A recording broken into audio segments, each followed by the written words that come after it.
талаби 8 соли зиндон барои Абдулло Ғурбатӣ. тарҳи ҳамла ба Осиёи Марказӣ, мулоқоти пинҳонӣ бо Сироҷиддин Ҳаққонӣ. пешниҳоди таҳримҳои нав ба зидди Русия.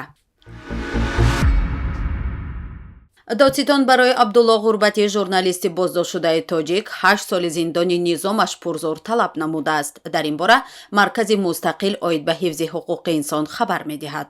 гуфта мешавад, ки суд ҳамаи талабу дархости Абдулло ва вакили дифоъяшро дар хусуси даъвати шоҳиди иловагӣ, пешниҳоди наворҳои атрофи бинои шӯъбаи вазорати корҳои дохилӣ дар ноҳияи Шоҳмансур, ки дар он эҳтимоли ҳамлаи журналист ба кормандони милисия сабт шудааст, рад кардааст.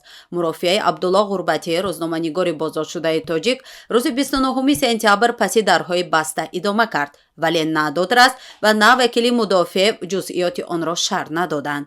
тибқи иттилои Радио Озодӣ, дар мурофиа рӯзи панҷшанбе масъалаи пахши навори таблиғӣ дар Ютуб ва гирифтани маблағ аз як соҳибкори тоҷик дар Миср баррасӣ шудааст.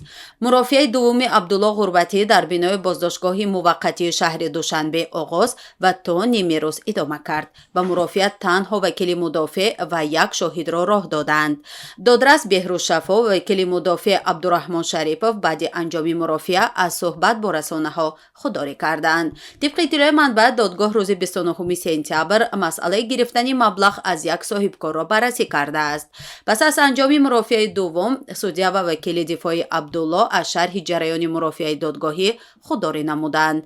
дар мурофиаи аввал низ ба касе иҷозаи вуруд ба мурофиаро надода буданд. танҳо ҳамсари Абдулло ҳамчун шоҳид ба мурофиа даъват гардид ва пас аз шоҳидӣ толорро тарк намуд. ҷабҳаи муқовимати миллии Афғонистон мегӯяд, ки Толибон 16 узви раҳбари гурӯҳҳои террористиву экстремистиро дар вилоятҳои шимолу шарқии ин кишвар мустақар карданд.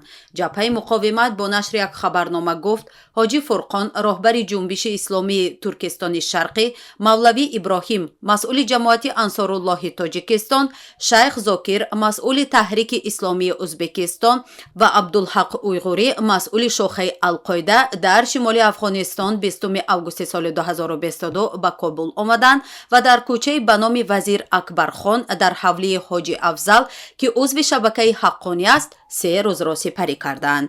ба гуфтаи ҷабҳаи муқовимат, ин раҳбарони гурӯҳҳои мусаллаҳи хориҷӣ бо Сироҷиддин Ҳаққонӣ, сарпарасти вазорати корҳои дохилии Афғонистон, дидор ва тавофуқ карданд, ки то 6 моҳи оянда 50% аз тамоми ҷангиёни хориҷӣ ба Осиёи Миёна оварда шаванд. ҷабҳа гуфтааст, бар бунёди тасмимҳо ва хулосаҳое, ки дар хонаи Ҳаққонӣ анҷом шуд, қарор аст шумори зиёди ҷангиён аз кишварҳои арабӣ ва кишварҳои минтақа вориди хоки Афғонистон шаванд. ин ҳам дар ҳолест, ки ахиран Тоҷикистон аз ҳузур ва таҷаммӯи густурдаи террористон дар Афғонистон дар Маҷмӯаи умумии Созмони Милали Муттаҳид ибрози нигаронӣ кард. Сироҷиддин Муҳриддин, вазири корҳои хориҷии Тоҷикистон, дар иҷлосияи 77-уми Маҷмӯаи умумии Созмони Милали Муттаҳид гуфт, ки Афғонистон бо суръат дар ҳоли табдилёбӣ ба як паноҳгоҳи амн барои гурӯҳҳои террористӣ қарор дорад. Урсула фон дер Лейен, раиси Комиссиони Аврупо, бастаи таҳримҳои навро алайҳи Русия пешниҳод кард. ин тасмим баъди ба ном райпурсӣ дар 4 минтақаи Украина барои пайвастан ба Русия эълон шуд. Киев ва ҳампаймонҳояш райпурсии созмондодаи Русияро дар Донецку, Луганск ва Херсону Запорожье шармовар хонданд. ғарб гуфтааст, ҳаргиз натиҷаи онро, ки хилофи оинномаи Созмони Милали Муттаҳид аст, эътироф нахоҳад кард. Урсула фон дер Лейн рӯзи 28 сентябр ва ҳангоми пешниҳоди таҳримҳои нав гуфт, Кремл бояд ҳазинаи амалҳояшро барои афзоиши ҷанг дар Украина бипардозад.